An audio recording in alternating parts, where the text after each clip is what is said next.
ಆತ್ಮೀಯ ರೈತ ಬಾಂಧವರೇ ಹಾಗೂ ಕೃಷಿ ರಂಗ ಕಿಸಾನವಾಣಿ ಕಾರ್ಯಕ್ರಮ ಕೇಳುಗರೆ, ಇವತ್ತು ನನ್ನ ಜೊತೆ BN ಸಂದೀಪ್ ಕುಮಾರ್ ಮತ್ತು ರಶ್ಮಿ ಸಂದೀಪ್ ಅವರು ಇದ್ದಾರೆ. ಇವರು ಕುದುರೆಗುಂಡಿ ಗ್ರಾಮ, ಕೊಪ್ಪ ತಾಲೂಕು. ಇವತ್ತು ನಮ್ಮ ಜೊತೆ ಏನಂತಂದರೆ, ಇವರು ಸಾವಯವ ಕ್ರಮದಲ್ಲಿ ಯಾವ ರೀತಿಯಿಂದ ಕಾಫಿ, ಅಡಿಕೆ, ಕಾಳುಮೆಣಸು, ಏಲಕ್ಕಿ ಕೃಷಿಯನ್ನು ಮಾಡ್ತಾರೆ ಅಂತ ಹೇಳ್ಬಿಟ್ಟು BN ಸಂದೀಪ್ ಅವರು ಮಾಹಿತಿ ಮಾಡಿಕೊಡ್ಲಿಕ್ಕೆ ಇದ್ದಾರೆ.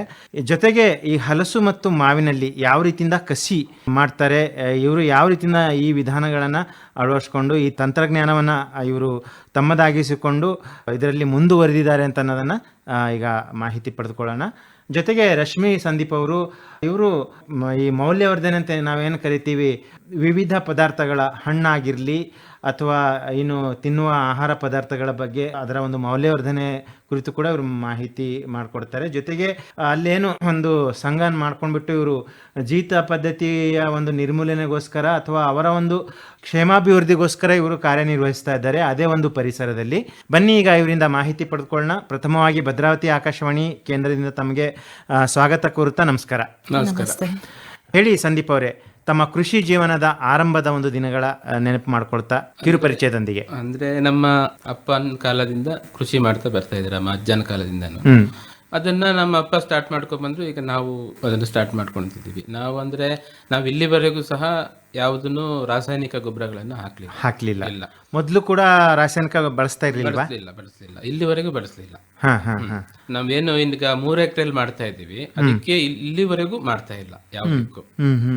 ಬರೀ ಎರೆಹುಳು ಗೊಬ್ಬರಗಳನ್ನ ಮತ್ತೆ ಕೊಟ್ಟಿಗೆ ದನದ ಗೊಬ್ಬರ ಅದನ್ನ ಇದ್ ಮಾಡಿ ನಾವು ಆ ಗೊಬ್ಬರಗಳನ್ನು ಜಾಸ್ತಿ ಹಾಕ್ತಾ ಇದ್ದೀವಿ.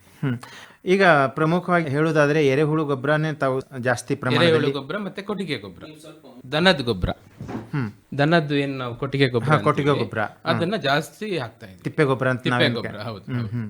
ಈಗ ಇದರಲ್ಲಿ ಪ್ರಮುಖವಾಗಿ ನಾವು ಹೇಳುವುದಾದ್ರೆ ಕಾಫಿ, ಅಡಿಕೆ ಮತ್ತು ಕಾಳುಮೆಣಸು, ಏಲಕ್ಕಿ, ಇದು ಸಾವಯವ ಕ್ರಮದಲ್ಲಿ ತಾವು ಬೆಳೀತಾ ಇದ್ದೀರಾ. ಇದರಲ್ಲಿ ವಿಶೇಷವಾಗಿ ನಾವು ಹೇಳುವುದಾದ್ರೆ ಈಗ ಎರೆಹುಳು ಸಾಕಾಣಿಕೆ ಒಂದು ಕ್ರಮದಿಂದ ಮತ್ತೆ ತಿಪ್ಪೆ ಗೊಬ್ಬರ. ಈಗ ಎರೆಹುಳು ಒಂದು ಸಾಕಾಣಿಕೆ ಕ್ರಮಗಳಿಗೆ ಬಂದ್ರೆ ನೀವು ಯಾವ ವಿಧಾನ ಅಳವಡಿಸ್ಕೊಂಡಿದ್ದೀರಿ? ನಾವು ಎರೆಹುಳುಗೆ ತೊಟ್ಟಿ ಮಾಡ್ಕೊಂಡಿದ್ದೀವಿ. ಯಾವ ಒಂದು ಅಂದ್ರೆ ಎಷ್ಟು ಅಂತರ, ಎಷ್ಟು ಉದ್ದ ಮತ್ತೆ ಅಗಲ? 20 ಅಡಿ ಉದ್ದ. ಅಂದ್ರೆ ನಿಮಗೆ ನಿಮ್ಮ ಅನುಕೂಲಕ್ಕೆ ತಕ್ಕ ಹಾಗೆ ಅಥವಾ ನಿಮ್ಮ ಜಮೀನಿನಲ್ಲಿ ತೋಟಕ್ಕೆ ಎಷ್ಟು ಬೇಕೋ ಅಷ್ಟು ಅನುಕೂಲಕ್ಕೆ ತಕ್ಕಂತೆ ಮಾಡ್ಕೊಂಡಿದ್ದೀವಿ. ಈಗ ಎಷ್ಟು ಎಕರೆಗೆ ಇಷ್ಟು ಬೇಕು ಅಂತ ಹೇಳಿದ್ರೆ ನಮಗೆ 1 ಎಕರೆಗೆ ಇಷ್ಟು ಬೇಕು ಅಂತ ಗೊತ್ತಿರುತ್ತೆ, ಅಷ್ಟು ಉದ್ದ ಮಾಡ್ಕೊಂಡಿದೀವಿ. ನಾವೀಗ ಎಷ್ಟು ಮಾಡ್ಕೊಂಡಿದೀವಿ ಅಂದ್ರೆ 10 ಅಡಿ ಅಗಲ ಒಂದು ಸ್ಟೆಪ್ಗೆ, 15 ಅಡಿ ಉದ್ದ, 2 ಡಿವೈಡ್ ಇದೆ. ಅದರಲ್ಲಿ ಮಧ್ಯದಲ್ಲಿ ಒಂದು ಹೋಲ್ ಮಾಡ್ಕೊಳ್ತೀವಿ. ಅಂದ್ರೆ ಈ ಎರೆಹುಳುಗಳು ಇಲ್ಲಿ ಗೊಬ್ಬರ ಆದ ತಕ್ಷಣ ರಿಟರ್ನ್ ಈ ಕಡೆ ಬರ್ಬೇಕು.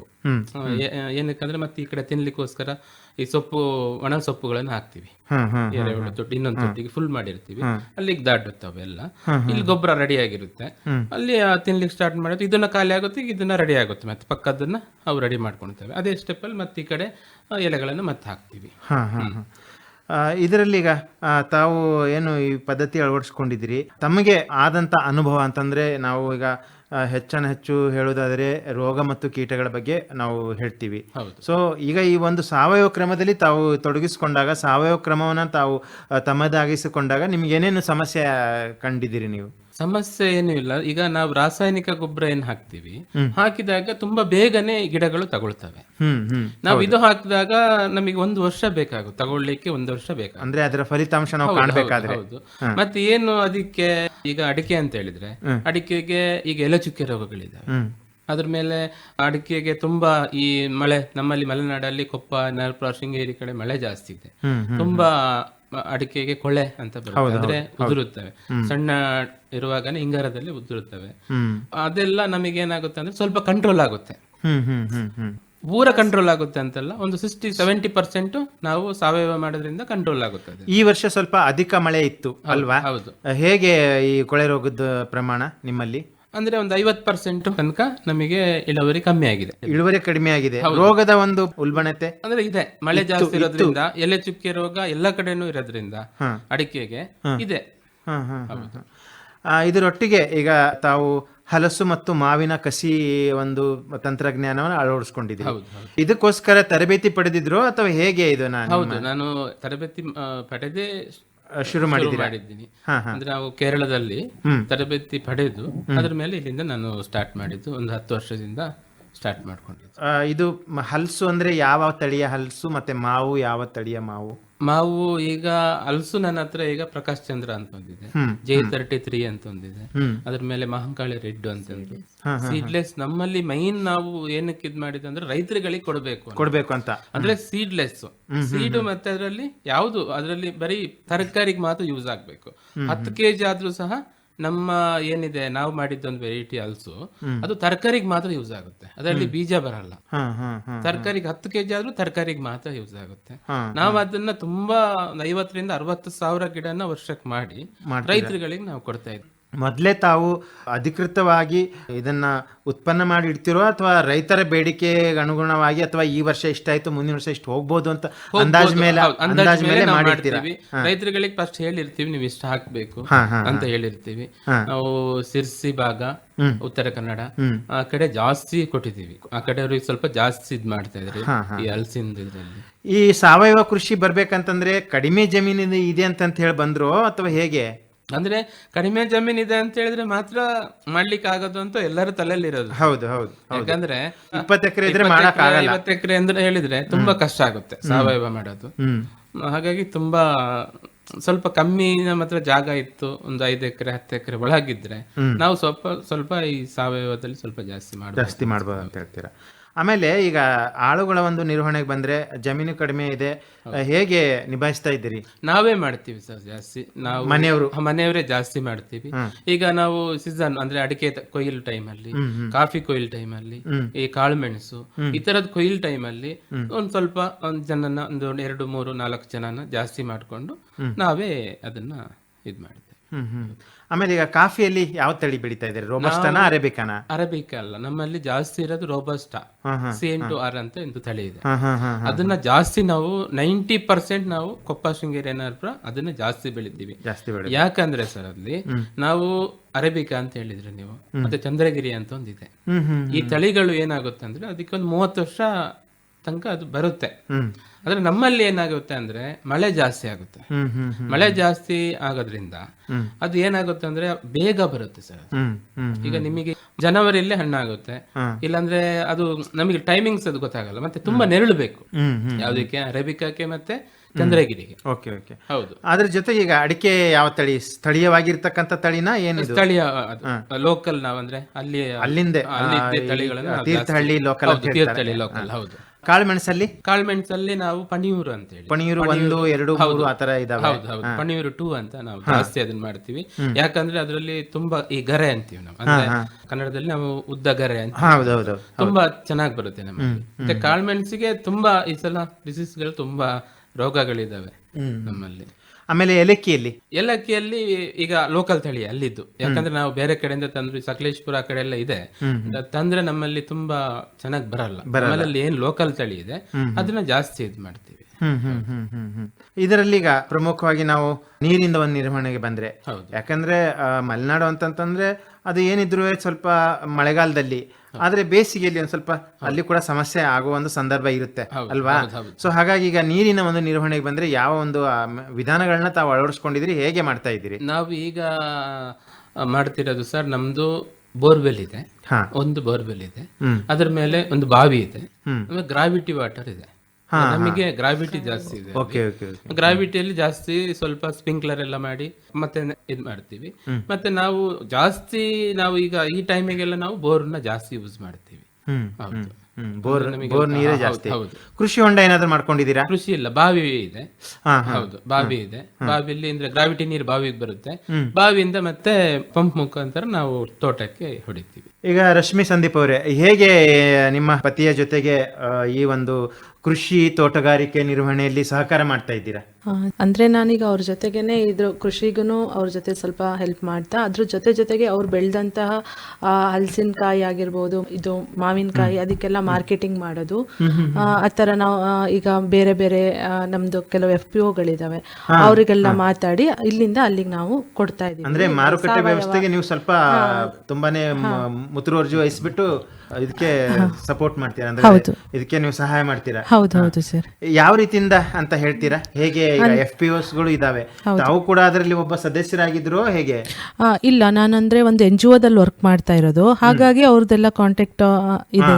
ಹಾಗಾಗಿ ಅವ್ರ ಹತ್ರ ನಾನು ಏನಂದ್ರೆ ಈಗ ಹಪ್ಪಳ ಮಾಡ್ತೀವಿ ಅಂದ್ರೆ ಅದನ್ನ ನಾವು ಇಷ್ಟು ಬೇಕು ಅಂದ್ರೆ ಅವರಿಗೆ ಬೇರೆ ಬೇರೆ FPOಗಳಿಗೆಲ್ಲ ನಾವು ಇಲ್ಲಿಂದ ಕೊಡ್ತಾ ಇದೀವಿ ಸರ್. ಚಿಪ್ಸ್ ಆಗ್ಲಿ, ಹಪ್ಪಳ ಆಗ್ಲಿ, ಹಲ್ಸಿಂದು. ಈಗ ಸೀಸನ್ ಹಲ್ಸಿಂದು ಚಿಪ್ಸ್ ಇನ್ ನೆಕ್ಸ್ಟ್ ಮಂತ್ ಇಂದ ಸ್ಟಾರ್ಟ್ ಆಗುತ್ತೆ. ಈಗ ಅಪ್ಪೆ ಮಿಡು ಅದನ್ನ ಉಪ್ಪಿನಕಾಯಿ ಇದೆ ಸರ್, ಅದನ್ನು ಅವರಿಗೆ ಕೊಡ್ತೀವಿ. ಜೊತೆಗೆ ಈಗ BN ಸಂದೀಪ್ ಅವರೇ, ಈಗ ಇದರಲ್ಲಿ ಮತ್ತೆ ಈಗ ನೀರಿನ ಒಂದು ನಿರ್ವಹಣೆ ಆಯಿತು, ಕಳೆಗಳ ಒಂದು ನಿರ್ವಹಣೆ ಅಂತೂ ಏನು ಮಾಡಬೇಕಾಗಿಲ್ಲ ಅಂತ ಹೇಳ್ತೀರಾ, ಅಥವಾ ಸಾವಯವ ಕ್ರಮದಲ್ಲಿ ನಿಮ್ಮದೇ ಆದ ವಿಧಾನ ಯಾವ ರೀತಿಯಿಂದ ಅಂತ ಹೇಳಿ? ಇಲ್ಲ ಸರ್, ಈಗ ಸಾವಯವದಲ್ಲಿ ನಾವು ಕಳೆನ ತೆಗಿಲಿಕ್ಕೆ ಕಷ್ಟ ಆಗುತ್ತೆ. ನಾವು ಜಾಸ್ತಿ ಜನಗಳನ್ನೇ ನಾವೇ ಜಾಸ್ತಿ ಅಂದ್ರೆ ಜನಗಳಿಂದ ತೆಗಿಸ್ತೀವಿ. ಅಂದ್ರೆ 90% ನಾವು ಜಾಸ್ತಿ ಜನಗಳಿಂದ ತೆಗಿಸ್ತೀವಿ ಸರ್. ಏನು ಅಲ್ಲಿಗೆ ಸ್ಪ್ರೇ ಮಾಡೋದು ಯಾವುದು ಮಾಡಕ್ ಹೋಗಲ್ಲ. ಇದು ನಿಮಗೆ ಹೇಗೆ ಈಗ ವರ್ಕೌಟ್ ಆಗುತ್ತಾ? ಇಷ್ಟು ಜನಕ್ಕೆ ನಾವು ಇಷ್ಟು ಇದು ಮಾಡಿದ್ರೆ ಅಂತ ಹೇಳ್ಬಿಟ್ಟು ಈಗ ಮ್ಯಾನ್ಯುವಲಿ ಅಂತಂದ್ರೆ ಮನುಷ್ಯರಿಂದ ಕೀಳ್ಸೋ ಬದಲಿಗೆ ಈಗ ಏನು ಕಳೆ ಕೊಚ್ಚುವ ಯಂತ್ರಗಳು ಬಂದಾವೆ, ಮಷಿನ್ಗಳು ಬಂದಿದ್ದಾವೆ, ಜೊತೆಗೆ ಬೇರೆ ಒಂದು ವಿಧಾನಗಳು ಕೂಡ ಇದಾವೆ. ಹೌದು. ಸೊ ಹೇಗೆ ಅಂದ್ರೆ ಸರ್ ನಾವ್ ಏನ್ ಮಾಡ್ತೀವಿ ಅಂದ್ರೆ ಕಳೆಗಳು ತೆಗಿತೀವಿ. ಈಗ ಕಾಫಿ ಇರುತ್ತೆ, ಕಾಫಿನ ಏನ್ ಮಾಡ್ತೀವಿ, ಕಾಫಿ ಕಷಿ ಮಾಡ್ಬೇಕು ನಾವು, ಮತ್ತೆ ಅದ್ರ ಚಿಗುರು ಬರುತ್ತೆ. ಕಾಫಿ ಈಗ ಏನ್ ರೋಬಸ್ಟಾದಲ್ಲಿ ನಮಗೆ ವರ್ಷಕ್ಕೆ 3 ಸಲ ಚಿಗುರು ಬರ್ತಾ ಇರುತ್ತೆ, ಅದನ್ನ ತೆಗಿಬೇಕು. ಅದನ್ನ ತೆಗಿಯೋದೊಟ್ಟಿಗೆ ಏನ್ ಕಳೆ ಇದೆಯಲ್ವಾ ಅದನ್ನ ಇವರು ತೆಗಿತಾ ಬರ್ತಾರೆ. ನಮಗೆ ಆ ಕೆಲಸದೊಟ್ಟಿಗೆ ಈ ಕೆಲಸನ ಆಗುತ್ತೆ. ಹಾಗಾಗಿ 2 ಕೆಲಸ ಒಂದರಲ್ಲೇ ಆಗುತ್ತಲ್ವಾ. ಹಾಗಾಗಿ ನಾವು ಅದು ನಮಗೆ ಈಗ ಸಸ್ಯ ಪೋಷಕಾಂಶಗಳ ಒಂದು ಪೂರೈಕೆಗೆ ಬಂದ್ರೆ ಇದು ಸಾವಯವ ಕ್ರಮದಲ್ಲಿ ತಾವು ಮಾಡ್ತಾ ಇದ್ದೀರಾ, ಇದು ಸಂಪೂರ್ಣ ಅದಕ್ಕೆ ಲಭಿಸುತ್ತೆ ಅಥವಾ ಸಂಪೂರ್ಣ ಅದು ತಗೊಳುತ್ತೆ ಅಥವಾ ಸಂಪೂರ್ಣ ಅದಕ್ಕೆ ಇದು ನೀವು ಮಾಡೋ ಒಂದು ವಿಧಾನದಿಂದ ಸಿಗುತ್ತೆ ಅಂತ ಹೇಳ್ತೀರಾ? ಹೇಗೆ ಮತ್ತೆ ಅಡಿಷನಲ್ ಆಗಿ ಸಪ್ಲಿಮೆಂಟರಿ ಆಗಿ ಮತ್ತೆ ಬೇರೆ ಏನಾದರೂ ಹಾಕ್ತೀರಾ? ಬೇರೆ ಯಾವುದೂ ಹಾಕಲ್ಲ ಸರ್, ಬೇರೆ ಯಾವುದು ರಾಸಾಯನಿಕ ಗೊಬ್ಬರ ಹಾಕಲ್ಲ. ಕೊಟ್ಟಿಗೆ ಗೊಬ್ಬರ ಮತ್ತೆ ನಾವು ಸ್ವಲ್ಪ ಮಟ್ಟಿಗೆ ಜೀವಾಮೃತ ಅಂದ್ರೆ ಒಂದು ಡ್ರಮ್, ಈಗ 200 ಲೀಟರ್ ಬ್ಯಾರಲ್ ಒಂದು ಡ್ರಮ್ಮಿಗೆ ನಾವು ಜೀವಾಮೃತ ಮಾಡಿ ಅದನ್ನ ನಾವು ನಾವೊಂದು 2-3 ಲೀಟರ್ ಒಂದು ಗಿಡಕ್ಕೆ ಒಂದು ತಿಂಗಳಿಗೊಮ್ಮೆ 15 ದಿವಸಕ್ಕೊಮ್ಮೆ ನೋಡಿ ಕೊಡ್ತೀವಿ ಅದನ್ನ. ಈಗ ಬೇಸಿಗೆಯಲ್ಲಿ ಸ್ವಲ್ಪ ಜಾಸ್ತಿ ಪ್ರಮಾಣ ಬೇಕಾಗುತ್ತೆ ಅಂತ ಹೇಳ್ತೀರಾ ಅಥವಾ ಹೇಗೆ? ಈಗ ಬೇಸಿಗೆಯಲ್ಲಿ 15 ದಿವಸಕ್ಕೊಂದ್ಸಲನಾ ಅಥವಾ ಭೂಮಿಯ ಒಂದು ತೇವಾಂಶ ನೋಡ್ಕೊಂಡು ನಾವು ನೀರು ಏನ್ ಕೊಟ್ಟಿರ್ತೀವಿ ಅದನ್ನ ನೋಡ್ಕೊಂಡು ಕೊಡ್ತೀವಿ. ಅಡಿಕೆಗೆಲ್ಲ 15 ದಿವಸಕ್ಕೊಮ್ಮೆ ಕೊಡ್ತೀವಿ. ಈಗ ನಿಮ್ಮ ಊರಲ್ಲಿ ಕುದುರೆಗುಂಡಿ ಗ್ರಾಮದಲ್ಲಿ ಇಂಥದ್ದು ಒಂದು ಸೌಲಭ್ಯ ಇಲ್ಲ ಅನ್ನೋದಾದ್ರೆ ಏನಿಲ್ಲ ಅಂತ ಹೇಳ್ತೀರಾ? ನಮ್ಮ ಕುದುರೆಗುಂಡಿ ಊರಲ್ಲಿ ಅಂದ್ರೆ ಈಗ ಸಾಮಾನ್ಯವಾಗಿ ಅಂಗನವಾಡಿ ಕೇಂದ್ರಗಳು ಇರ್ಬೇಕಾಗಿತ್ತು, ಅಥವಾ ಪಶು ಆಸ್ಪತ್ರೆ ಇರ್ಬೇಕಾಗಿತ್ತು, ಇಲ್ಲ ಒಳ್ಳೆ ಕುಡಿಯುವ ನೀರಿನ ಒಂದು ವ್ಯವಸ್ಥೆ ಆಗಿರ್ಬೇಕಾಗಿತ್ತು ಅಂತ ಹೇಳೋದಾದ್ರೆ, ನಮ್ಮ ಊರಲ್ಲಿ ಸರ್ ನಮಗೆ 2 ಬೇಕಾಗುತ್ತೆ. ಒಂದು ಪಶು ಆಸ್ಪತ್ರೆ ಇಲ್ಲ, ನಮಗೆ 13 ಕಿಲೋಮೀಟರ್ ಹೋಗ್ಬೇಕು ಕೊಪ್ಪಕ್ಕೆ. ಮತ್ತೆ ತುಂಬಾ ಇನ್ನು ಕೆಲವರಿಗೆಲ್ಲ 15-20 ಕಿಲೋಮೀಟರ್ ತನಕ ಕೊಪ್ಪಕ್ಕೆ ಹೋಗ್ಬೇಕು ಅವರು. ಒಂದು. ಎರಡನೇದಾಗಿ ನಮಗೆ ಬೇಕಾಗಿದ್ದು ನೀರಿನ ವ್ಯವಸ್ಥೆ. ಮೂಲ ನೀರಿನ ವ್ಯವಸ್ಥೆ ನಮ್ಮ ಇಡೀ ಊರಿಗೆ ಇಲ್ಲ. ಅಲ್ಲಿ ಕುಡಿಯುವ ನೀರಿದ್ದ ಬೋರ್ವೆ, ಅಲ್ಲಿ ಯಾವುದು ಆ ತರದ್ದು ಡ್ಯಾಮ್ಗಳು ಆ ತರದ ಯಾವ್ದು ಇಲ್ಲ ನಮಗೆ. ಹಾಗಾಗಿ ನೀರಿನ ವ್ಯವಸ್ಥೆ ತುಂಬಾ ಬೇಕಾಗುತ್ತೆ. ಮತ್ತು ಈ ಪಶು ಆಸ್ಪತ್ರೆ ನಮಗೆ ಬೇಕೇ. ಅದು ಡೈರಿ ಇದೆ, ಹಾಲಿನ ಡೈರಿ ಇದೆ. ಹೌದು. ಸೊ ಈಗ ಇದ್ರ ಜೊತೆಗೆ ತಾವು ಹಸುಗಳು ಕೂಡ ಸಾಕ್ತಾ ಇದೀವಿ. ಅಂದ್ರೆ ನಾವು ಬೇರೆ ಯಾವ್ದು ಹಸು ಸಾಕ್ತಾ ಇಲ್ಲ, ಮಲೆನಾಡು ಗಿಡ್ಡ ತಳಿಗಳನ್ನ ನಾವು ಸಾಕ್ತೀವಿ. ಎಷ್ಟಿದಾವೆ? ಈಗ ನಮ್ಮಲ್ಲಿ 5-6 ದನಗಳಿದಾವೆ. ಇದು ಏನು ಕೂಡಾಕೆ ಸಾಕ್ತಿರೋ? ನಾವು ಮೇಯಕ್ ಬಿಡ್ತೀವಿ, ಗುಡ್ಡಕ್ಕೆ ಹೋಗ್ತವೆ, ಸಂಜೆ ಬರ್ತವೆ, ಬಂದು ಹಾಗೆ ಮಾಮೂಲಿ ಇರ್ತವೆ. ಆ ತರ. ಈ ಕೊಟ್ಟಿಗೆ ಯಾವ ರೀತಿಯಿಂದ ಮಾಡಿದಿರಿ? ಅದಕ್ಕೆ ಕೊಟ್ಟಿಗೆ ನಾವು ಅಂದ್ರೆ ಮುಂಚೆ ನಾವ್ ಏನ್ ಮಾಡ್ತಿದ್ವಿ ಅಂದ್ರೆ ಬೇರೆ HF ತಳಿಗಳನ್ನ ಸಾಕ್ತಾ ಇದ್ವಿ. 60-70 ಲೀಟರ್ ಹಾಲುಗಳನ್ನ ನಾವು ಡೈರಿ ಕೊಡ್ತಾ ಇದ್ವಿ. ಡೈರಿ ಯಾವಾಗ ಸ್ಟಾರ್ಟ್ ಆಯ್ತು ಕುದುರೆಗುಂಡಿ ಅವಾಗ ಕೊಡ್ತಾ ಇದ್ವಿ. ಈಗ ನಮಗೆ ಸ್ವಲ್ಪ ಕಷ್ಟ ಆಯ್ತು ಮಧ್ಯದಲ್ಲಿ. ಹಾಗಾಗಿ ದನಗಳಿಗೆ ಸ್ವಲ್ಪ ತೊಂದರೆಗಳು ಅಂದ್ರೆ ಅವಕ್ಕೆ ಆರೋಗ್ಯ ಸಮಸ್ಯೆಗಳು ಎಲ್ಲ ಬಂದಿದ್ದು. ಹಾಗಾಗಿ ಅದನ್ನ ದನಗಳನ್ನ ಕೊಟ್ಟು ಮಲೆನಾಡಿ ಅಂದ್ರೆ ಮುಂಚೆಂದೇನು ಇತ್ತು ಅದನ್ನ ಕಂಟಿನ್ಯೂ ಮಾಡಿದ್ವಿ. ಅದ್ರಲ್ಲೇ ಈಗ ಸಾಕಾಗುತ್ತೆ ನಮಗೆ, ಗೊಬ್ಬರ ಸಾಕಾಗುತ್ತೆ, ಹಾಲು ಸಾಕಾಗುತ್ತೆ ಅದ್ರಲ್ಲಿ. ಯಾಕೆ ಇದು ನಿಮ್ಗೆ ಅದು ಸಾಕಾಣಿಕೆ ಭಾರ ಆಯ್ತು ಅಂತ ಹೇಳಿ ತೆಗೆದ್ರು ಏನ್ ಕತೆ? ಇಲ್ಲ ಇಲ್ಲ, ನಮಗೆ ಅಂದ್ರೆ ಮೈನ್ ಏನ್ ಇರುತ್ತೆ, ಯಾವಾಗ್ಲೂ ಕಾಯಿಲೆ ಅಂದ್ರೆ ಸ್ವಲ್ಪ ಖರ್ಚು ಜಾಸ್ತಿ ಬರುತ್ತೆ, ಖರ್ಚು ಜಾಸ್ತಿ ಸರ್, ಮತ್ತೆ ಮೇಂಟೆನೆನ್ಸ್.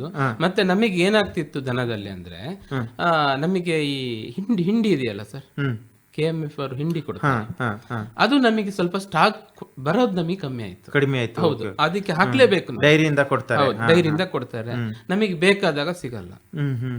ನಮಗೆ ಏನಾಗುತ್ತೆ ಅವಾಗ, ಇದಕ್ಕೆ ನಮಗೆ ಈ ದನಗಳಿಗೆ ಹಾಲು ಕೊಡುವ ದನಗಳಿಗೆ ನಾವು ಕೊಡ್ಲೇಬೇಕು. ಹೌದು, ಅವಾಗ ನಮಗೆ ಅದು ಅಲ್ಲಿ ನಮಗೆ ಬೇಕಾದಾಗ ಅದು ಸಿಗಲ್ಲ. ಅದಕ್ಕೋಸ್ಕರ ನಾವು ದನಗಳನ್ನ ಕೊಟ್ಟಿದ್ದೇವೆ. ಆಮೇಲೆ ಈಗ ಪ್ರತ್ಯೇಕವಾಗಿ ಇದಕ್ಕೆ ಏನಾದ್ರೂ ಮೇವಿನ ಬೆಳೆಗಳು ಬೆಳ್ಕೊಂಡಿದ್ದೀರಾ ತೋಟದಲ್ಲಿ? ಮೇವಿನ ಬೆಳೆಗಳಂದ್ರೆ ಹಸಿ ಹುಲ್ಲುಗಳು, ಹಸಿ ಹುಲ್ಲು ಮತ್ತೆ ಒಣ ಹುಲ್ಲು ನಾವು ತರ್ತೀವಿ. ಮತ್ತೆ ಹಸಿ ಹುಲ್ಲು ನಮ್ಮ ತೋಟದಲ್ಲಿ ಹಸಿ ಹುಲ್ಲು ಇದೆ. ಮತ್ತೆ ಅದಕ್ಕೋಸ್ಕರನೇ ಒಂದು 20 ಕುಂಟೆ ಜಾಗದಲ್ಲಿ ಹುಲ್ಲುಗಳನ್ನು ಬೆಳೀತವಲ್ಲ ಸರ್, ನೇಪಿಯರು, ಹೌದು ಬೇರೆದು, ಹೌದು, ಆ ತರದ ಹುಲ್ಲುಗಳನ್ನು ಸ್ವಲ್ಪ ಬೆಳ್ಕೊಂಡಿರ್ತೀವಿ. ಸರ್ಕಾರದಿಂದ ಯಾವ ಒಂದು ಸೌಲಭ್ಯ ಪಡ್ಕೊಂಡಿದ್ರಿ ತಾವು ಇಲಾಖೆಗಳಿಂದ ಅಂತಂತ ಹೇಳಿದ್ರೆ? ಈಗ ತೋಟಗಾರಿಕೆ ಇಲಾಖೆ ಆಗಿರ್ಬೋದು, ಇಲ್ಲ ಕೃಷಿ ಇಲಾಖೆ ಆಗಿರ್ಬೋದು, ಜೊತೆಗೆ ಬೇರೆ ಒಂದು ಇಲಾಖೆಯಿಂದ ಯಾವ ರೀತಿಯಿಂದ ತಾವು ಸೌಲಭ್ಯ ಮತ್ತೆ ಸಹಕಾರ ಪಡ್ಕೊಂಡಿದ್ದೀರಿ? ಅಂದ್ರೆ ನಮಗೆ ತೋಟಗಾರಿಕೆಯಿಂದ ಅಂದ್ರೆ ನಾವು ತೊಟ್ಟಿಲ್ ಗುಂಡಿ ಅಂತ ಹೇಳ್ತೀವಿ. ಅಂದ್ರೆ ಗುಂಡಿಗಳನ್ನ ಅಂದ್ರೆ ನಮಗೆ ನೀರು ನಿಲ್ಲಿಕ್ಕೆ, ಮತ್ತೆ ಏನಾಗುತ್ತೆ ಅಂದ್ರೆ ಈ ಗೊಬ್ಬರಗಳನ್ನ ನಾವೇನು ಈ ಸಾವಯವ ಗೊಬ್ಬರಗಳನ್ನ ಹಾಕಿದಾಗ ಈ ಗೊಬ್ಬರಗಳು ಜಾಸ್ತಿ ಮಳೆ ಬಂದಾಗ ಹೋಗ್ಬಿಡುತ್ತೆ. ಹಾಗಾಗಿ ಆ ಗುಂಡಿಲ್ ನಿಲ್ಲಿಕ್ಕೋಸ್ಕರ ಗುಂಡಿಗಳನ್ನ ಕೊಟ್ಟಿದ್ದಾರೆ. ತೊಟ್ಟಿಲ್ ಗುಂಡಿ ಅಂತ ಹೇಳ್ತೀವಿ ನಾವು, ತೊಟ್ಟಿ ಗುಂಡಿ ಅಂತ.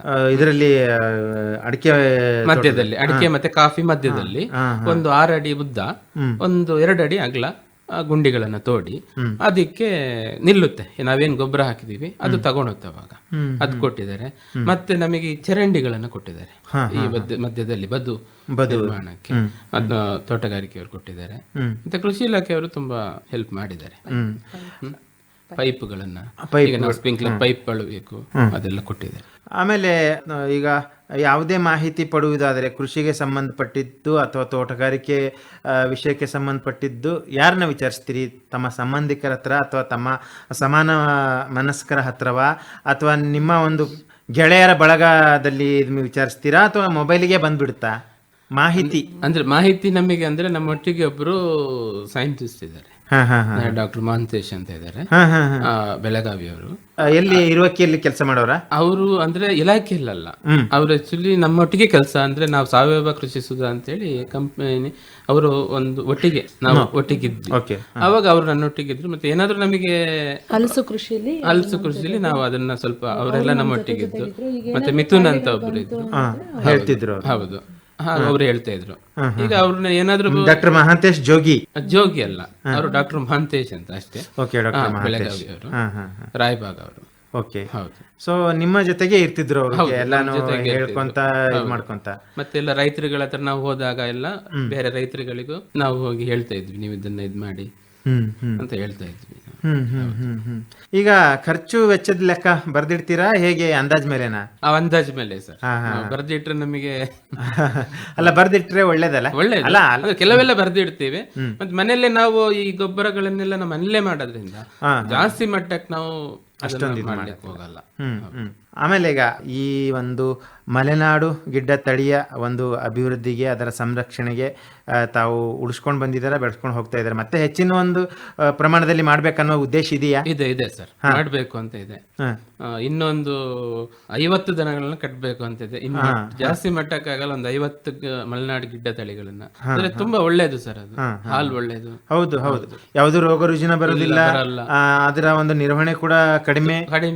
ನಾವೀಗ ಬೆಳಿಗ್ಗೆ ಬಿಟ್ರೆ ಈಗ ಮನೆಗೆ 4-5 ಗಂಟೆಗೆ ಬರ್ತೇವೆ. ಹೌದು, ಎಲ್ಲ ಬರ್ತಿದೆ. ಹೌದು. ಸೊ ಹಾಗಾಗಿ ಇದಕ್ಕೆ ಏನು ಪ್ರಸ್ತಾವನೆ ಸಲ್ಲಿಸಿದೀರಾ ಬೇಕಂತ ಅಂತೇಳಿ ಸರ್ಕಾರ ಮಟ್ಟದಲ್ಲಿ ಅಥವಾ ಇಲಾಖೆ ಮಟ್ಟದಲ್ಲಿ ತಾವೇನಾದ್ರೂ ಅಂದ್ರೆ ಸ್ವಂತನೇ ಮಾಡ್ಬೇಕು ಅಂತ? ಆಮೇಲೆ ಈಗ ಮಾರುಕಟ್ಟೆ ವ್ಯವಸ್ಥೆಗೆ ಬಂದ್ರೆ ಈಗ ಹೇಳ್ತಾ ಇದ್ರು ರಶ್ಮಿ ಸಂದೀಪ್ ಅವ್ರು ಹೇಳ್ತಾ ಇದ್ರು ಅವ್ರದೇ ಆದಂತ ಒಂದು ಎಫ್ ಮುಖಾಂತರ ಬ್ರ್ಯಾಂಡಿಂಗ್ ಮಾಡಿ ಮಾರಾಟದ ಒಂದು ವ್ಯವಸ್ಥೆ ಮಾಡ್ಕೊಂಡು ಅಂತ ಹೇಳಿದ್ರಿ. ಈಗ ಸಾವಯವ ಕ್ರಮದಲ್ಲಿ ತಾವು ಬೆಳೀತಾ ಇದ್ದೀರಾ, ಮಾರುಕಟ್ಟೆ ವ್ಯವಸ್ಥೆಗೆ ಬಂದ್ರೆ ಪ್ರತ್ಯೇಕವಾಗಿ ಕಾಣ್ತಾರ ಅಥವಾ ಎರಡೂ ಮಿಕ್ಸ್ ಮಾಡಿ ಅದು ಇದು ಎರಡು ಒಂದೇನೆ ಅಂದ್ರೆ ತಗೊಳ್ಳೋರು ಹೇಳ್ತಾ ಇದ್ದೀನಿ ತಗೊಳ್ಳೋರು ಸರ್ ಇಲ್ಲಿವರೆಗೂ ಅದನ್ನ ಪ್ರತ್ಯೇಕವಾಗಿ ಮಾಡ್ಲಿಲ್ಲ, ಯಾರೂ ಮಾಡ್ಲಿಲ್ಲ. ಸಾವಯವ ಅಂತ ಹೇಳಿದ್ರೆ ಈಗ ಸೊಪ್ಪು ತರಕಾರಿಗಳನ್ನಂತೂ ಸೈಡ್ ಅಲ್ಲೇನೋ ಮಾರ್ಬೋದು. ಈಗ ನಾವು ಅಡಿಕೆ ಕೊಡ್ತೀವಿ ಅಂದ್ರೆ ಅಡಿಕೆನ ಸಾವಯವ ಅಂತ ಕೊಟ್ಟರು ಸಹ ಅವ್ರು ಅದನ್ನ ತಗೊಳ್ಳಿಕ್ಕೆ ಅದೇ ರೇಟಲ್ಲೇ ಏನು ಬೇರೆ ಕಾಫಿನೂ ಅಷ್ಟೇ ಹಾಗೆ ಆಗುತ್ತೆ. ಯಾಕಂದ್ರೆ ಅದು ಸಾವಯವ ಅಂತ ನಾವು ಕೊಡ್ತೀವಿ, ಅದನ್ನ ಅವ್ರು ಬ್ರಾಂಡ್ ಮಾಡ್ಲಿಕ್ಕೆ ಆಗಲ್ಲ ಸರ್. ಅಂದ್ರೆ ಎಲ್ಲರೂ ಮಾಡ್ಬೇಕಾಗುತ್ತೆ. ಅಲ್ಲ ಈಗ ಹೋದ ವರ್ಷ ಅಂದ್ರೆ 2024ನೇ ಸಾಲಿನಲ್ಲಿ ರಾಜ್ಯ ಸರ್ಕಾರದವರು ಪ್ರತ್ಯೇಕವಾದ ಒಂದು ಮಳಿಗೆಗಳನ್ನ ಅಥವಾ ಪ್ರತ್ಯೇಕವಾದ ಒಂದು ಮಾರುಕಟ್ಟೆಯನ್ನ ಪ್ರತಿ APMC ಯಾರ್ಡ್ಗಳಲ್ಲಿ ನಾವು ಸಾವಯವ ಉತ್ಪನ್ನಗಳಿಗೆ ಮಾಡಿದ್ದೇವೆ ಅಂತೇಳಿ ಘೋಷಣೆ ಮಾಡಿದ್ರು. ಅದು ಎಷ್ಟರ ಮಟ್ಟಿಗೆ ಅದು ಉಪಯೋಗ ಆಯ್ತು ಅಥವಾ ಎಷ್ಟರ ಮಟ್ಟಿಗೆ ಅನುಷ್ಠಾನ ಆಯ್ತೋ ಗೊತ್ತಿಲ್ಲ, ನಿಮಗೆ ಗೊತ್ತಿರ್ಬೇಕು. ಈಗ ಏನಾಗುತ್ತೆ ಅಂದ್ರೆ ಸರ್ APMC ಅವರು ಅಂತ ಹೇಳಿದ್ರೆ ನೀವು ಅಂದ್ರೆ ರೈತರುಗಳಿಗೆ ಮಾಹಿತಿ ಕೊಡ್ಬೇಕು. ಅವರು ನಾವ್ ಇಲ್ಲಿ ತಗೊಳ್ತಿದೀವಿ ಸಾವಯವ ಉತ್ಪನ್ನಗಳನ್ನ ನಾವು ಈಗ ನಿಮ್ಮ ಕುದುರೆಗುಂಡಿ ಕೊಪ್ಪದಲ್ಲಿ ಎಷ್ಟು ಮಾಡ್ತಾ ಇದ್ದೀರಿ ಅಂತ ಹೇಳಿ ರೈತರಿಗೆ ಅವ್ರು ಮಾಹಿತಿ ಕೊಟ್ರೆ ನಾವು ಅಲ್ಲಿಗೆ ತಗೊಂಡೋಗಿ ಕೊಡ್ಬೋದು. ಅಲ್ಲಿ ಮಾಹಿತಿ ನಮಗೆ ರೈತರಿಗೆ ಸಿಗ್ಲಿಲ್ಲ ಅಂತ ಹೇಳಿದ್ರೆ ನಾವು ಹೇಗೆ ಅದನ್ನ ಕೊಡ್ಲಿಕ್ಕೆ ಆಗುತ್ತೆ ಸರ್? ಖರ್ಚೆಲ್ಲ ಹೋಗಿ ನಿವ್ವಳ ಲಾಭ ಅಂತಂದ್ರೆ ಏನ್ ಹೇಳ್ಬೋದು ಸಂದೀಪ್ ಅವರೇ? ಎಕರೆಗೆ ಅಂತ ಹೇಳ್ತಿದ್ದೀರಾ ಸರ್? ಕಾಫಿ ಒಟ್ಟಾರೆ ನಿಮ್ಮ ಕೃಷಿ ಇದಕ್ಕೆ ಇದೆ ಸರ್, ಲಾಭ ಇದೆ ಮಾಡ್ಬೇಕು, ಮನೆಯವರೇ ಜಾಸ್ತಿ ಮಾಡ್ಬೇಕು. ಹೌದು. ಈಗ ನಾವು ಹೊರಗಿಂದ ಕರ್ಸಿ ಜನ ಮಾಡಕ್ಕಿಂತನೂ ಈಗ ತುಂಬಾ ಜಾಸ್ತಿ ಆಗಿದೆ ಸರ್. ಈಗ ದಿನಕೂಲಿ ತುಂಬಾ ಜಾಸ್ತಿ ಆಗಿದೆ. ಹೌದು, ಅವ್ರಿಗೆ ಕರ್ಕೊಂಡ್ ಬರ್ಬೇಕು, ಬಿಡ್ಬೇಕು, ತಿಂಡಿ ಕಾಫಿ ಊಟ ಎಲ್ಲನೂ ಕೊಡುವ ಜೊತೆಗೆ ಸಂಬಳ. ಹೌದು, ಏನು 9:30-10 ಗಂಟೆಗೆ ಕೆಲಸನ ಸ್ಟಾರ್ಟ್ ಮಾಡ್ತಾರೆ, 2 ಗಂಟೆ 2:30ಗೆ ಕೆಲಸ ಲಾಸ್ಟ್ ಆಗುತ್ತೆ. ಊಟ ಕೊಡಬೇಕು, ತಿಂಡಿ ಕೊಡಬೇಕು, ಎಲ್ಲದೂ ಕೊಡಬೇಕು. ಲಾಸ್ಟಿಗೆ ಹೋಗುವಾಗ ಅವರಿಗೆ 700-800 ರೂಪಾಯಿ ಅವರ ದಿನಕೂಲಿ ಕೊಡಬೇಕು ನಾವು. ವೈಜ್ಞಾನಿಕವಾಗಿ ಈಗ ಏನು ಸಲಕರಣೆಗಳು ಬಂದವೆ, ಸಾಧನೆಗಳು ಬಂದವೆ, ಅದನ್ನ ಉಪಯೋಗಿಸ್ಕೊಂಡ್ಬಿಟ್ಟು ಯಾವುದನ್ನು ಉಪಯೋಗ ಮಾಡ್ಲಿಲ್ಲ. ಕಡಿಮೆ ಮಾಡಬಹುದಲ್ಲ? ಈ ಮಾಡಬಹುದು. ನಮ್ದು ಈಗ ನಮ್ದೆಲ್ಲ ಯಾವ ತರ ಇದೆ ಏರಿಯಾ ಅಂದ್ರೆ ಸರ್, ನಮ್ದು ತುಂಬಾ ಜರೆಗಳು. ಈಗ ಅದನ್ನೆಲ್ಲ ತಗೊಂಡೋಗ್ಲಿಕ್ಕೆ ತುಂಬಾ ಕಷ್ಟ ಇದೆ. ಮಾಡಬಹುದು, ಅದಕ್ಕೂ ಖರ್ಚಿದೆ. ಮತ್ತೆ ಅದಕ್ಕೆಲ್ಲ ರೋಡ್ ಮಾಡ್ಬೇಕು, ಮತ್ತೆ ತಗೊಂಡೋಗ್ಲಿಕ್ಕೆ ಮತ್ತೆ ಮಾಡ್ಬೋದು. ಮಾಡಕ್ ಆಗಲ್ಲ ಅಂತ ಹೇಳಿಲ್ಲ, ಮಾಡ್ಬೋದು. ರಶ್ಮಿ ಸಂದೀಪ್ ಅವರೇ, ಈಗ ನಿಮ್ಮ ಒಂದು ಸಹಕಾರ ಮತ್ತು ಸಹಾನುಭೂತಿ ಮತ್ತು ನಿಮ್ಮ ಒಂದು ಏನು ಸಹಾಯ ಹಸ್ತ ಇಲ್ದೇ ಯಾವುದೇ ಒಂದು ಮಾರುಕಟ್ಟೆ ವ್ಯವಸ್ಥೆ ಮಾಡೋಕ್ಕಾಗಲ್ಲ. ಆದರೂ ಈಗ ಸಾವಯವ ಕ್ರಮದಲ್ಲಿ ತಾವು ಮಾಡ್ತಾ ಇದ್ದೀರಾ. ಈ ಸಾವಯವ ಕ್ರಮದ ಒಂದು ಉತ್ಪನ್ನಗಳನ್ನ ಇದು ಸಾವಯವ ಅಂತ ಹೇಳಿ ಅದಕ್ಕೆ ನೀವು ಒತ್ತು ಕೊಟ್ಟು ಮಾಡ್ತಕ್ಕಂಥ ಮಾರುಕಟ್ಟೆ ಮಾಡ್ತಕ್ಕಂಥ ವ್ಯವಸ್ಥೆಗೆ ಬಂದರೆ ಏನು ಹೇಳ್ತೀರಾ? ಸರ್, ಈಗ ನಾವು ಸರ್ಟಿಫಿಕೇಶನ್ ಮಾಡಿಸ್ತೀವಿ ರೈತರ ಹತ್ರ. ಈಗ ನಮ್ಮ ಹತ್ರ 200 ಜನ ರೈತರಿದ್ದಾರೆ, ಸರ್ಟಿಫಿಕೇಶನ್ ಮಾಡಿಸ್ತೀವಿ. ಅದನ್ನ ನಮ್ದು ಸೇರಿ ಪ್ರತಿ ವರ್ಷನೂ ಆಗುತ್ತೆ. ಆ ಸರ್ಟಿಫಿಕೇಟ್ ಇಟ್ಕೊಂಡು ನಾವು ಸೇಲ್ ಮಾಡೋದಕ್ಕೆ ನಮಗೆ ಈಸಿ ಆಗುತ್ತೆ ಸರ್. ಏನೇ ಪ್ರಾಡಕ್ಟ್ ಇದ್ರೂ ಅದ್ರ ಮೇಲೆ ನಾವು ಸೇಲ್ ಮಾಡ್ಬೋದು. ಈಗ ಏಲಕ್ಕಿ ಎಲ್ಲ ಆರ್ಗ್ಯಾನಿಕ್ ಅಲ್ಲಿ ಇದು ಮಾಡಿರೋದ್ರಿಂದ ಅದು ಒಳ್ಳೆ ರೇಟಿಗೆ ಸೇಲ್ ಮಾಡಿಸ್ಬೋದು. ಕಾಫಿ ಅಡಿಕೆ ಆಗಲ್ಲ ಸರ್. ಪೆಪ್ಪರ್ ಮತ್ತೆ ಇದು ಏಲಕ್ಕಿ ಮಾಡಬಹುದು ಸರ್. ನಿಮ್ಮದೇ ಆದಂತ ಒಂದು ಬ್ರ್ಯಾಂಡ್ ಯಾಕೆ ನೀವು ಇದು ಮಾಡಬಾರ್ದು? ನಿಮ್ಮದೇ ಆದಂತ ಒಂದು ಬ್ರ್ಯಾಂಡ್ ನ ಕ್ರಿಯೇಟ್ ಮಾಡಿ ನಿಮ್ಮದೇ ಆದ ಬ್ರ್ಯಾಂಡ್ ಅಲ್ಲಿ ಸುತ್ತಮುತ್ತಲಿನ ರೈತರಿಗೆ ಆಗಿರ್ಲಿ ಅಥವಾ ಸುತ್ತಮುತ್ತಲಿನ ಗ್ರಾಮದ ಗ್ರಾಹಕರಿಗೆ ಕೊಳ್ಳುವವರಿಗೆ ನೀವು ಮಾಡಬಹುದಲ್ಲ? ಹಾ ಸರ್, ಈಗ ತನು ಹೋಮ್ ಪ್ರಾಡಕ್ಟ್ ಅಂತ ಸ್ಟಾರ್ಟ್ ಮಾಡ್ತಾ ಇದೀವಿ. ಈ ಏಪ್ರಿಲ್ ಇಂದ ಸ್ಟಾರ್ಟ್ ಮಾಡ್ಬೇಕು ಅಂತಿದೀವಿ ಸರ್. ಎಲ್ಲ ರೆಡಿ ಆಗಿದೆ. ನೆಕ್ಸ್ಟ್ ನಮಗೀಗ ಲೈಸೆನ್ಸ್ ಬೇಕು, ಅದೆಲ್ಲ ಅಪ್ಲೈ ಮಾಡಿದೀವಿ ಸರ್. ಆಮೇಲೆ FSS ಎಲ್ಲ ಬಂದಿದೆ ಸರ್. ಬಂದಿದೆ ಸರ್. ಸರ್ಟಿಫಿಕೇಶನ್ ಇದೆ ತನು ಹೋಮ್ ಪ್ರಾಡಕ್ಟ್ ಅಂತ. ನಮ್ದ್ರಲ್ಲಿ ಎಲ್ಲದೂ ಇದೆ ಸರ್. ಕಾಫಿ ಅಂದ್ರೆ ಕಾಫಿ ಪೌಡರು, ಮತ್ತೆ ಟೀ ಪೌಡರ್. ನಮ್ದು ಎಸ್ಟೇಟ್ ಅಂದ್ರೆ ನಮ್ಮ ನಿಯರ್ ಅಲ್ಲೇ ಎಸ್ಟೇಟ್ ಇರೋದ್ರಿಂದ ಅಲ್ಲಿಂದ ನಾವು ಒಳ್ಳೆ ಟೀ ಪೌಡರ್ನೆಲ್ಲ ತರಿಸ್ತೀವಿ ಸರ್. ಅದನ್ನ ಸಹ ಅದ್ರಲ್ಲಿ ಸೇಲ್ ಮಾಡ್ತಾ ಇದೀವಿ. ಆಲ್ರೆಡಿ ಮಾಡ್ತಾ ಇದೀವಿ ಸರ್, ಆದ್ರೆ ಇನ್ನೂ ಬ್ರಾಂಡ್ ಮಾಡಿಲ್ಲ ನಾವು. ಹಂಗೆ ಮಾಡೋ ಒಂದು ಇದರಲ್ಲಿ ಹೌದು ಸರ್. ಆಮೇಲೆ ಈಗ ಇದಕ್ಕೆ ತಾವು ತರಬೇತಿ ತಗೊಂಡಿದ್ದೀರಾ? ಹಾ ಸರ್. ಯಾವ ರೀತಿಯಿಂದ ಬ್ರ್ಯಾಂಡಿಂಗ್ ಮಾಡಬೇಕು, ಮಾರುಕಟ್ಟೆ ಯಾವ ರೀತಿಯಿಂದ ಮಾಡಬೇಕು, ಹೇಗೆ ಅಂತ ಹೇಳ್ಬಿಟ್ಟು? ಇಲ್ಲ ಸರ್, ಇಲ್ಲಿ ತನಕ ಆ ಥರ ತರಬೇತಿ ತಗೊಂಡಿಲ್ಲ. ಜಸ್ಟ್ ಹಿಂಗೆ ಅಂದ್ರೆ ನಮ್ಮ ತಂದೆಯವರು ಸಹ ಇದೇ ಸೇಲ್ಸ್ ಮಾಡ್ತಾ ಅಂಗಡಿ ಎಲ್ಲ ಇತ್ತು. ಅದನ್ನೆಲ್ಲ ನೋಡಿನೇ ನಾನು ಸ್ವಲ್ಪ, ನಂದು M.Com ಆಗಿದೆ ಸರ್, BBM ಮಾಡಿ M.Com ಮಾಡಿ ಈಗ ಅದ್ರ ಜೊತೆಗೇನೆ ಇವರು ಸಪೋರ್ಟಿವ್ ಆಗಿ ಬರ್ತಾರೆ ಸರ್, ಎಲ್ಲ ಕೆಲಸಕ್ಕೂ ಸಪೋರ್ಟಿವ್ ಆಗಿ ಇರ್ತಾರೆ. ಹಾಗೆ ಇಬ್ರು ಸೇರಿ ಕೆಲಸ ಮಾಡ್ತಾ ಇದೀವಿ. ಈಗ NGO ಅಂತ ಹೇಳಿದ್ರಿ, ಏನೇನು ಸರ್ಕಾರೇತರ ಸಂಸ್ಥೆ ಕೆಲಸ ಮಾಡ್ತಾ ಇದ್ದೀರಿ ಅಂತ ಹೌದು ಸರ್. ಇದು ಮತ್ತೆ ಈ ತಮ್ಮ ಒಂದು ಕೃಷಿ ಇದು ಯಾವ ರೀತಿಯಿಂದ ಸರಿ ದೂಗಿಸ್ಕೊಂಡು ಹೋಗ್ತೀರಿ, ಹೊಂದಾಣಿಕೆ ಮಾಡ್ಕೊಂಡು ಹೋಗ್ತೀರಿ, ಹೇಗೆ ಸರ್? ಇದು ಕೃಷಿದು ನಮ್ದು ಏನಂದ್ರೆ ಬೆಳಿಗ್ಗೆ ಮತ್ತೆ ಸಂಜೆ ನಾವು ಬಿಸಿಲಲ್ಲಿ ಕೆಲಸ ಮಾಡಕ್ ಕಷ್ಟ ಆಗುತ್ತೆ. ಒಂದು 11 ಗಂಟೆ ಹಂಗೆ ಇವರು ಬರ್ತಾರೆ. ಅಂದ್ರೆ ಎಷ್ಟು ದೊಡ್ಡ ಎಸ್ಟೇಟ್ ಗಳಿಗೆಲ್ಲ ಹೋಗ್ಬೇಕು ಸರ್, ಯಾಕಂದ್ರೆ ಈಗ ಎಸ್ಟೇಟ್ ಗಳಲ್ಲೆಲ್ಲ ಕೆಲಸ ಮಾಡಕ್ಕೆ ನಮ್ಮ ಲೋಕಲ್ ಜನಗಳು ತುಂಬಾ ಕಡಿಮೆ ಇರೋದು. ಎಲ್ಲ ಅಸ್ಸಾಂ ಅವರು, ಆ ಕಡೆ ಸೈಡಿನವರೇ ತುಂಬಾ ಜನ ಇದಾರೆ. ಅಲ್ಲಿ ತುಂಬಾ ಸಣ್ಣ ಮಕ್ಳಿದ್ದಾರೆ ಸರ್. ಆ ಮಕ್ಳಿಗೆ ಏನಂದ್ರೆ ಅವ್ರ ತಂದೆ ತಾಯಿ ಬಿಟ್ಟು ಹೋಗ್ತಾರೆ ಕೆಲ್ಸಕ್ಕೆ, ಮಕ್ಳೆಲ್ಲ ಸುಮ್ನೆ ಅಲ್ಲೇ ಲೈನಲ್ಲಿ ಆಟ ಆಡ್ತಾ ಇರ್ತವೆ. ಎಷ್ಟೋ ಮಕ್ಳು ಏನೇನೋ ಆಗ್ತಾರೆ. ಅಂತ ಮಕ್ಳಿಗೆ ಏನಾದ್ರೂ ಸ್ಕೂಲ್ ವ್ಯವಸ್ಥೆನೋ ಅಲ್ಲ ಎಸ್ಟೇಟ್ ಓನರ್ಗಳು ಸೇರಿ ಅವ್ರಿಗೆ ಏನಾದ್ರೂ ಮಾಡ್ಕೊಡ್ಬೇಕು ಸರ್. ಹಾಗೆ ನಾವು ನಮ್ಮ ಸಂಸ್ಥೆಯಿಂದನೂ ಅದನ್ನ ಮಾತಾಡ್ತಾ ಬರ್ತಾ ಇದೀವಿ ಸರ್. ಏನಾದ್ರೂ ಸ್ಕೂಲ್ ಎಜುಕೇಶನ್ ಕೊಡೋದು, ಎಜುಕೇಶನ್ ಮುಂದಿನ ಒಂದು ಜೀವನಕ್ಕೆ ಒಳ್ಳೇದಾಗಕ್ಕೆ ಏನ್ ಮಾಡ್ಬೇಕು, ಈಗ ಯಾವ ರೀತಿಯಿಂದ ಅವ್ರ ಅಮ್ಮ ಅಪ್ಪ ಅಂತೂ ಕೆಲಸ ಮಾಡ್ತಾ ಇರ್ತಾರೆ, ಮಾಡ್ತಾ ಇರ್ತಾರೆ. ಅದನ್ನು ಇವ್ರಿಗೆ ಯಾರು ನೋಡೋದಿಲ್ಲ, ಅವು ಮಣ್ಣಲ್ಲಿ ಆಟಾಡ್ಕೊಂಡು ಕೆರೆ ಬಾವಿ ಇರುತ್ತೆ ಸರ್. ಎಂತ ಕೇಸ್ಗಳು ತುಂಬಾ ಆಗಿದಾವೆ, ನೋಡೋರು ಇರಲ್ಲ. ಅಂತವ್ರಿಗೆ ಒಂದು ಅವ್ರ ಕೆಲ್ಸದಿಂದ ಬರೋ ತನಕ ಒಂದು ಟೀಚರ್ನ ನೇಮಕ ಮಾಡಿ, ಅವ್ರದ್ದು ಲೈನ್ಗಳು ಇವಾಗ ತುಂಬಾನೇ ಇದಾವೆ ಅಲ್ಲಿ. ಹಂಗೆ ಒಂದು ಖಾಲಿ ಇರುತ್ತೆ ಅಂತ ಒಂದು ಸ್ಕೂಲ್ ತರನ ಏನಾದ್ರು ಆ ಮಕ್ಳನ್ನೆಲ್ಲ ಸೇರಿಸ್ಕೊಂಡು ಅವ್ರಿಗೊಂದು ಹಂಗೆ ಎಜುಕೇಶನ್ ಕೊಡೋ ಅಂತ ವ್ಯವಸ್ಥೆನ ಮಾಡಬೇಕು ಸರ್. ಎಜುಕೇಶನ್ ಆಯ್ತು, ಮತ್ತೆ ಪೌಷ್ಟಿಕ ಆಹಾರ ಅದೆಲ್ಲ ಕೊಡ್ತಕ್ಕಂಥ ಒಂದು ವ್ಯವಸ್ಥೆ ಕೂಡ ಮಾಡ್ಬೇಕು. ಈಗ ಈ ಜೀತ ಪದ್ಧತಿಯ ಒಂದು ನಿರ್ಮೂಲನೆಗೆ ಅಥವಾ ಜೀತ ಪದ್ಧತಿಯ ಈ ಒಂದು ಪದ್ಧತಿಯಿಂದ ಹೊರಗೆ ತರೋಕೆ ತಾವು ಶ್ರಮ ಪಡ್ತಾ ಇದ್ದೀರಾ ಅಂತ ಕೇಳ್ಪಟ್ಟೆ. ಸೊ ಇದ್ರ ಬಗ್ಗೆ ಸ್ವಲ್ಪ ಹೇಳಿ. ಸರ್, ಈಗ ಜೀತ ಪದ್ಧತಿ ಅಂದ್ರೆ ಈಗ ಎಷ್ಟು ಲೇಬರ್ಸ್ಗಳು ತುಂಬಾ ಜನ ಕೂಲಿ ಕೆಲಸ ಮಾಡ್ತಾ ಇದಾರೆ ಸರ್ ಬೇರೆ ಕಡೆ. ಅವ್ರು ಏನ್ ಮಾಡ್ತಾರೆ ಅಂದ್ರೆ 1,50,000 ಎಲ್ಲ ಅಡ್ವಾನ್ಸ್ ತಗೊಂತಾರೆ ಅಲ್ಲಿಯ ಓನರ್ ಹತ್ರ. ಅವ್ರು ಏನ್ ಮಾಡ್ತಾರೆ ಅಂದ್ರೆ ವಾರಕ್ಕೆ 200 ರೂಪಾಯಿ ಕೊಡ್ತಾರೆ ಅವರಿಗೆ, ಬರೀ ವಾರಕ್ಕೆ. 3-4 ಜನ ಮಕ್ಳಿರ್ತಾರೆ. ಆ ತರ ಈಗ ತುಂಬಾ ಜನ ಇದಾರೆ ಸರ್. ಅವರು ಹೆದರ್ತಾರೆ, ಹೇಳಲ್ಲ ನಮಗೆ, ಯಾಕಂದ್ರೆ ಅಲ್ಲಿ ಅವರಿಗೆ ಕಿರುಕುಳ ಇರುತ್ತೆ, ನಮ್ಮ ಹತ್ರ ಹೇಳಲ್ಲ. ಅಂತವ್ರದ್ದು ಮನವೊಲಿಸಿ ಅವರಿಗೆ ನಾವು ಈ NGO ಜೊತೆ ಸೇರ್ಕೊಂಡು ನಾವು ಕೆಲಸ ಮಾಡ್ತಾ ಇದೀವಿ ಸರ್. ಅದು ಸಾಮಾನ್ಯವಾಗಿ ನಮ್ಮ ರಾಜ್ಯದವರಲ್ಲ, ನಮ್ಮ ರಾಜ್ಯದವರು ಇದ್ದಾರೆ ಸರ್, ಬೇರೆ ಹೊರಗಿನವರು ಇದ್ದಾರೆ. ನಮ್ಮ ರಾಜ್ಯದವರು ಈಗ ಆಲ್ರೆಡಿ ನನಗೆ ಒಂದು 5-6 ಜನ ಸಿಕ್ಕಿದ್ದಾರೆ ಸರ್. ಅವ್ರು ರಿಲೀಸ್ ಮಾಡಿಸಿದೀವಿ. ರಿಲೀಸ್ ಮಾಡಿಸಿ ಅವರಿಗೆ ಸರ್ಟಿಫಿಕೇಟ್ ಕೊಟ್ಟು, ಅವ್ರು ರಿಲೀಸ್ ಆದ ತಕ್ಷಣನೇ ಗೌರ್ಮೆಂಟ್ ಇಂದ ಏನೇನು ಸವಲತ್ತು ಬರಬೇಕೋ ಅದಷ್ಟು ಕೊಡ್ತಾರೆ sir. Aadhaar card, ration card ಎಲ್ಲ ಇಮಿಡಿಯೇಟ್ ಆಗಿ ಮಾಡ್ಕೊಡ್ತಾರೆ ಸರ್ ಅವ್ರಿಗೆ.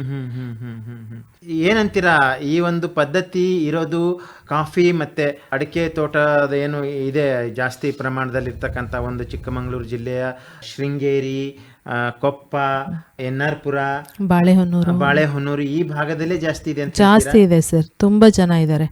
ಸಕಲೇಶ್ಪುರ ಆ ಕಡೆ ಸೈಡ್ ಎಲ್ಲ ತುಂಬಾನೇ ಜನ ಇದ್ದಾರೆ ಸರ್. ಆದ್ರೆ ಅವರು ನಮ್ಮ ಹತ್ರ ಹೇಳ್ಕೊಳ್ತಾ ಇಲ್ಲ, ಅದು ತುಂಬಾ ಪ್ರಾಬ್ಲಮ್ ಆಗ್ತಾ ಇದೆ ಸರ್. ಅಲ್ಲ, ಹೇಳ್ಕೊಳ್ಳಕ್ಕೆ ಅವರು ಬಂದಿರೋದೇ ತುಂಬಾ ಒಂದು ಕಷ್ಟದ ಪರಿಸ್ಥಿತಿಯಿಂದ ಬಂದಿರ್ತಾರೆ. ಆ ಕಡೆ ಹೇಳ್ಕೊಳಕ್ಕೂ ಆಗಲ್ಲ, ಬಿಡೋಕ್ಕೂ ಆಗಲ್ಲ. ಆ ಒಂದು ಪರಿಸ್ಥಿತಿಯಲ್ಲಿ ಒದ್ದಾಡ್ತಾ ಇರ್ತಾರೆ. ಸೊ ಈ ಒಂದು ವಿಚಾರ ಬಂದಾಗ ಅವರಿಗೆ ಪುನರ್ವಸತಿ ಕಲ್ಪಿಸ್ತಕ್ಕಂಥ ವ್ಯವಸ್ಥೆಗೆ ಬಂದ್ರೆ ಏನೇನು ಕಲ್ಪಿಸಬಹುದು ಅಂತ ಹೇಳ್ತೀರಾ? ಅವರಿಗೆ ಪುನರ್ವಸತಿ ನಾವು ಕಲ್ಪಿಸ್ತೀವಿ ಸರ್. ಹಂಗೇನೆ ಅವ್ರಿಗೆ ಮನೆಗಳು ಯಾರ್ಯಾರಿಗೆ ಇಲ್ವೋ ಫಸ್ಟ್ ಮನೆ ಕೊಡಿಸ್ತೀವಿ ಸರ್. ಮತ್ತೆ ರೇಷನ್ ಕಾರ್ಡು, ಆಧಾರ್ ಕಾರ್ಡು, ಅವರಿಗೆ ಏನೇನು ಐಡೆಂಟಿಟಿ ಬೇಕೋ ಅಷ್ಟೂ ಗೌರ್ಮೆಂಟ್ ಕಡೆಯಿಂದಾನೇ ಕೊಡ್ತಾರೆ ಸರ್.